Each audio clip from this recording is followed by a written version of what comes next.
Have you ever heard of a bond so strong it becomes a prison? Let me tell you about June and Jennifer Gibbons, identical twins born in 1963, whose story is one of the most baffling and tragic you'll ever encounter. They were known as the Silent Twins because from a young age, they refused to speak to anyone. Not their parents, not their siblings, not their teachers. The only person each twin would talk to was her sister. They created a secret high-speed language, a unique dialect that no one else could decipher. It was like they lived in a world built just for two. When they were alone in their bedroom, their strange behavior intensified. They would move in perfect, eerie synchronization, mirroring each other's actions for hours on end. If one twin stood up, the other would stand up in the exact same way, at the exact same moment. If one scratched her nose, the other would do the same. It was a silent, perfectly choreographed dance that locked them together and shut everyone else out. This wasn't just a childhood phase. It continued well into their teenage years. Their family was desperate. They tried everything to break the twins' silence, sending them to different schools. But the sisters would simply withdraw further into themselves until they were reunited. As they grew, their shared world started to get incredibly dark. They began writing diaries, and these writings revealed a deeply troubled and complex relationship. They were filled with poems, stories, and shocking confessions.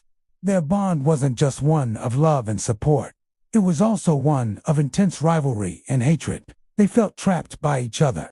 One diary entry from Jennifer read, "We have become fatal enemies in each other's eyes. We feel the irritating, deadly rays come out of our bodies, stinging each other's skin." They believed that for one of them to be truly free and live a normal life, the other one had to die. This toxic pact took a sinister turn as they got older. They committed a series of petty crimes, including arson, which led to them being admitted to Broadmoor, a high-security mental health hospital in the UK. They were just 19 years old. They spent over a decade there, and their silent, mirrored world continued. The staff at Broadmoor were perplexed.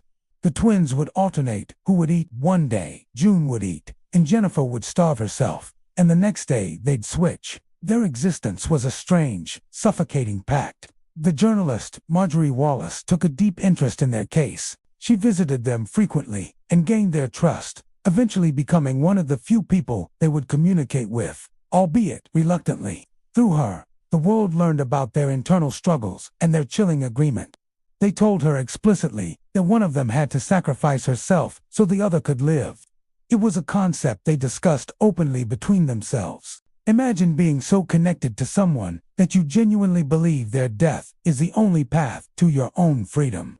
Then, in March 1993, a transfer was arranged for the twins to a lower security clinic in Wales.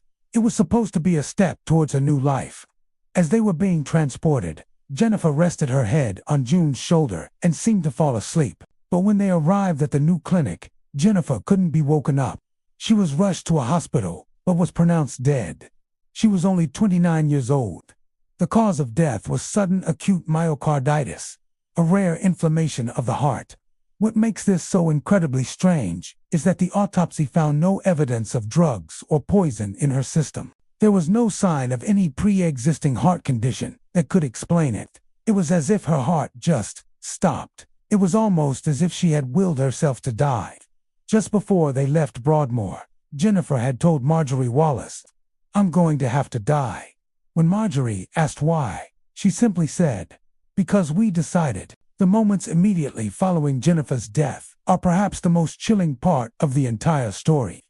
June, who had been silent for most of her life, suddenly began to speak. She spoke to the hospital staff, to the police, and to her family, as if a switch had been flipped. Her first reported words after her sister passed were, "I'm free at last. And at last my sister and I gave it all up for each other."